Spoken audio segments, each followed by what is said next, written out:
You got a little intro here, is that it? Yeah, I'll start it off. All right. All right. Now, wait a minute now. Why isn't this? All right. Let me just see a little bit.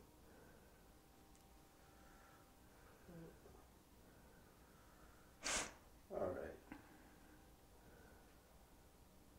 Okay. All right. Go ahead. Start. Go ahead. Okay. My name is Carlana Rhoten, and this is my brother, Roger Kent Rhoten.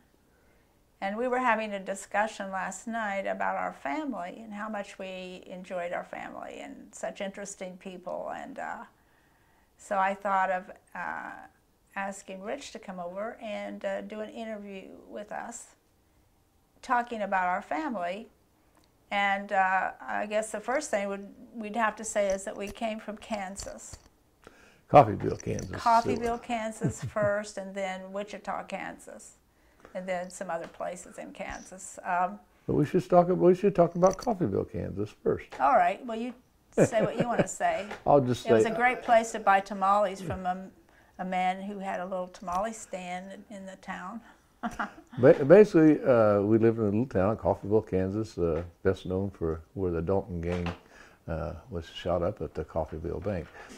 My dad was a gambler, and he ran a gambling establishment in Coffeyville, which it was illegal, and but all the people, including the sheriff and district attorney and everyone in town, would frequent his establishment. And for me, the earliest memories I have, I don't have that many memories of our young days in Coffeyville, but some of them center around that in terms of,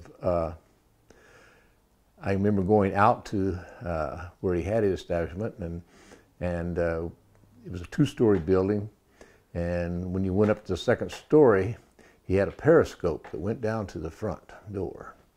And so that you could see who was coming in. If somebody was at the door, you could check out who they was before you opened the door for them.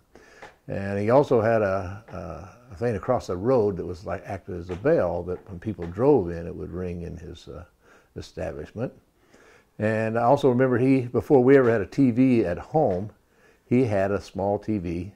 And this is in 1950, I'd say probably 50 actually, at the beginning, because at that time he hadn't been busted. And I remember him coming home at night, and he'd take off his pants, and he always carried a clip, a thing that he kept on his knee that he kept all the money in. And I always remember as a kid that impressed me a lot, as he'd come in and I'd be in the bedroom and he'd take his pants off and they'd take off his thing and throw the money on the bed, and I just always thought that was pretty cool, you know. And remember in a place like that, they used to take us to a lot of bars, and in those days the kids could go into, and I remember lots of times that now I call her Susie, her name is Carlana Sue, but to me she was always Sue and Susie, so I may refer to her as Sue or Susie. That's all right, you got privileges. Even though she goes by Carlana Sue. Yeah. And can I ask you the age difference between you? We're 2 years old. I mean, she's 2 years older than me, so I'm younger. Never let him forget it. And for example, I'd like to tell him that when he moves his knee, he's making his chair creak, and it's being picked up by the microphone, so you might try not to wiggle your chair. Okay, all right. So that's why she's older than you. Yeah. Never let him forget it. Never let him forget it. Of course, I have to admit, I did shoot her with my BB gun when after all those stories were true. I was able to get my little Red Ryder BB gun, and I did happen to accidentally, of course, shoot her in the leg. But luckily, it wasn't too serious of a wound. Although I did get into a lot of trouble over that one, and I lost my BB gun for an extended period of time. And it's amazing how you only have certain memories in a given place when you're really young. And basically, I was probably about 7 years old when we moved away, and she was probably 9. And what happened was my Dad had a raid that was actually from the state, raided his establishment, and they arrested him, and he ultimately ended up serving 14 months in Lansing prison for gambling. And it was really, they didn't really have that much evidence on him, but I don't think he had a very good lawyer from looking at things and transcripts and such. And I always felt that was a shame. So that was, they took him off to prison, and I can remember going there to see him. I can remember having to give the guard my cap gun, and I think Is that right? I think I had a pocket knife too. I remember them taking that when I went in to visit him, and because of him being put into prison like that, well, my mom, by not having a job or anything else, because she didn't actually work right then, she had to make a decision, and that was to move to Wichita, Kansas, because that's the biggest town in Kansas where all the aircraft factories are. And she had two brothers that lived there that worked in aircraft factories. So basically what happened was we moved to Wichita, Kansas, so that she could find work. And then my younger brother, which was Greg, and he was born, what would that be, just before we left, actually, not too long, because he is 6 years younger than me, so he's 8 years younger than you, right? Mm-hmm. Something Is like that right? that. And so the three of us and my mom moved to Wichita, Kansas. And I don't know, she might have some tales that she can remember from that era. I don't, those are just a few, it's kind of funny how your memory doesn't serve you well. I can remember playing and climbing a lot of trees, and we had a big 2-story house, and it seemed like we had a pretty good childhood there up to that point anyway. Well, I could tell some Roger stories. When we lived in South Coffeyville, where he would have been about 2.5 years old, I think, we lived in a little house that you could run in a circle. There was a living room. You could go through the bedroom. You could go through the kitchen. I don't think there was a dining room. Maybe there were 2 bedrooms. But at any rate, you could run in a circle inside the house. And my earliest memories of Roger, when he was about 2.5, thereabout, back in those days, people bought their chili powder in little paper bags. And my mom had left the chili powder, I think, up on the refrigerator with a spoon in it, and somehow he climbed up on something and took a taste of the chili powder. And he was running and screaming in a circle in the house until she finally caught him and washed his mouth out from the chili powder. And then the other thing, when you did that, you cut your wrist on something. Yeah, he had a big scar there. And he was splattering blood through the entire house as he ran in this circle. They couldn't catch him. Until my mom could catch him. And then when we moved to Joplin for a short period of time, when he was like 3, 4, 5, 6, in that age. He always had a cowboy hat and cowboy boots. No matter what else he had a cowboy hat and cowboy boots. And on one occasion, he fell in the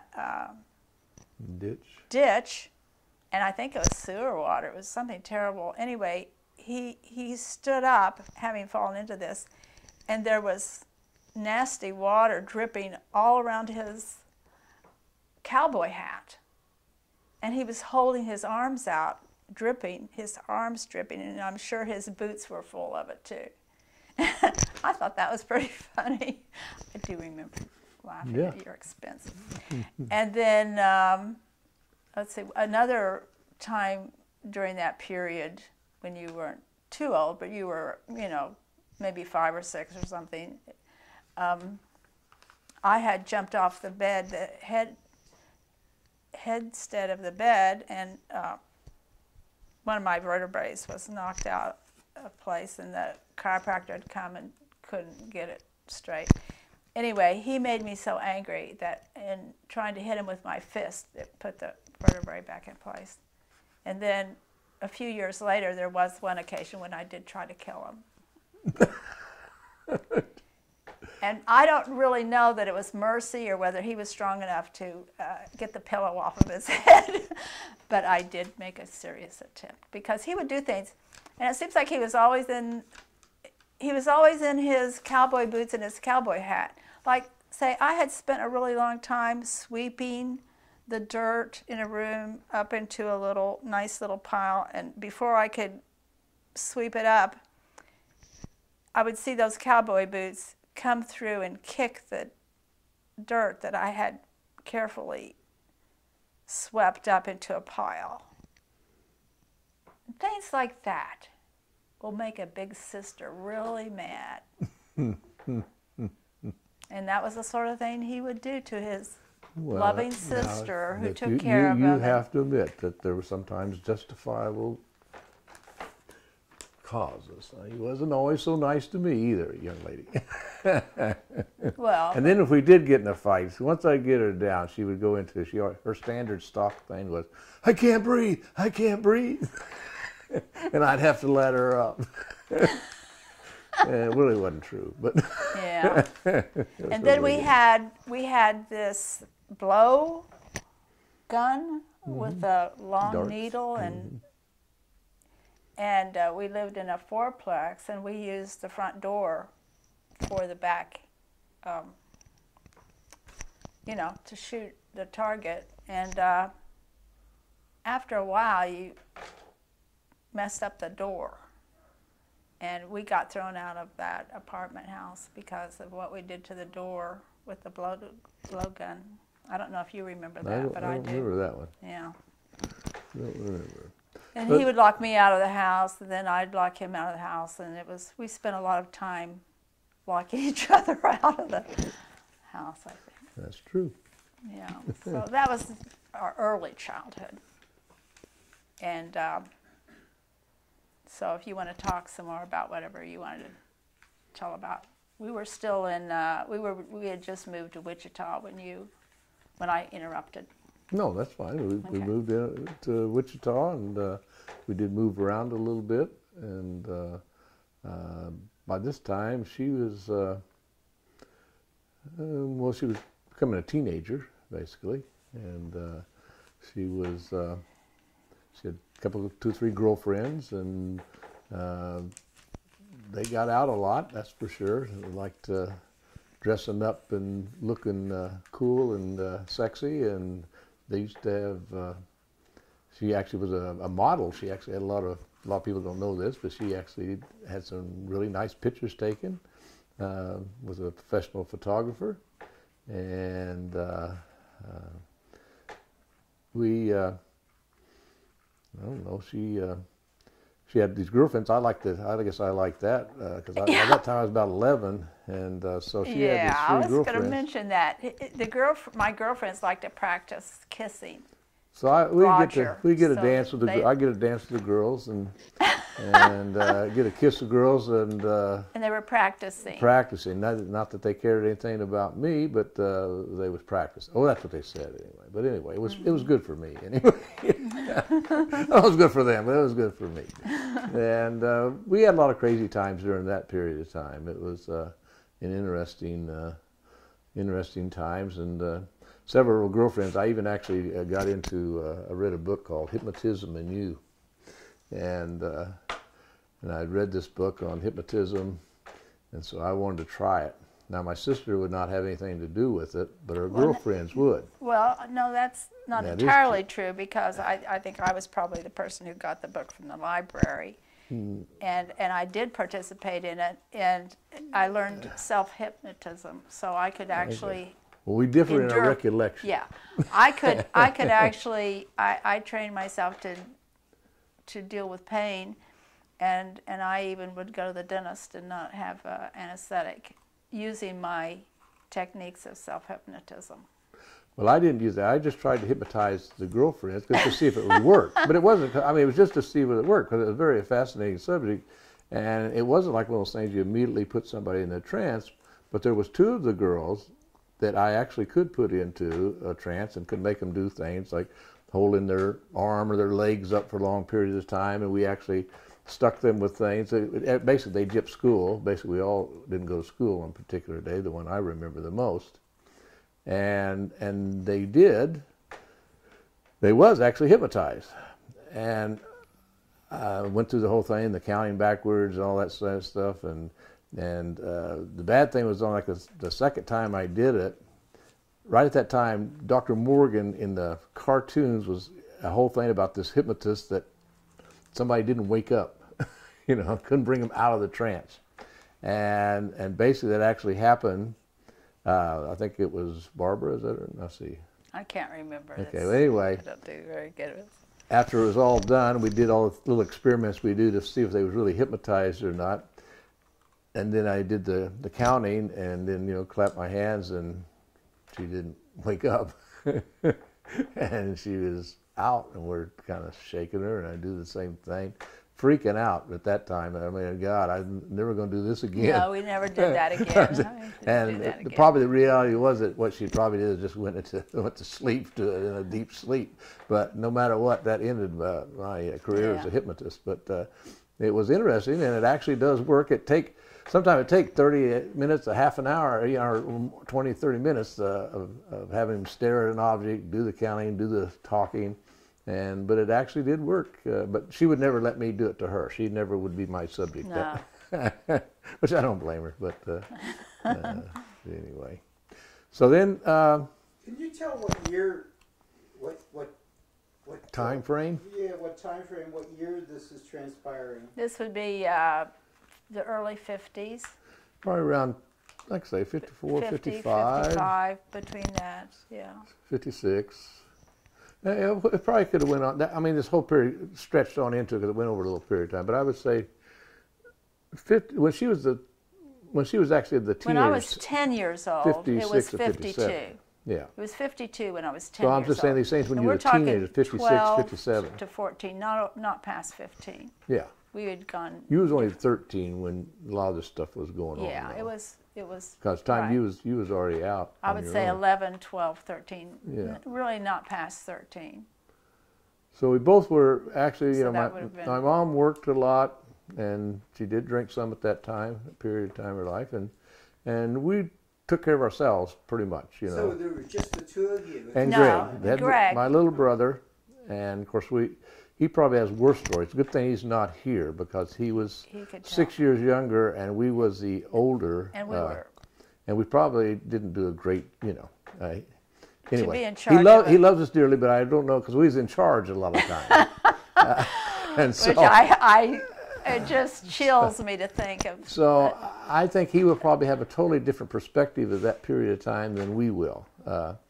In fact, I have to say one instance with my brother, and that was when we actually, a little bit before this, when he was younger. He was at home, and my dad had come home for just a little bit. They separated again. They didn't stay, but he did come home. He did come home for a little bit, and Greg is up in his room, and I took this ball, and I took this rubber ball. I stuck it down in his diaper. Girls use for playing jacks. And my dad was so upset because he shit his pants, and he's feeling down there. And of course, he can feel the ball in there. And he's getting pissed off, and when he opened it up, found it was just a ball. That was the funniest. Honest to God, he laughed himself. He thought it was funny. Uh-oh. So wasn't counting on that. Would you want me to cut? Yeah, just cut it. Yeah, just stop it.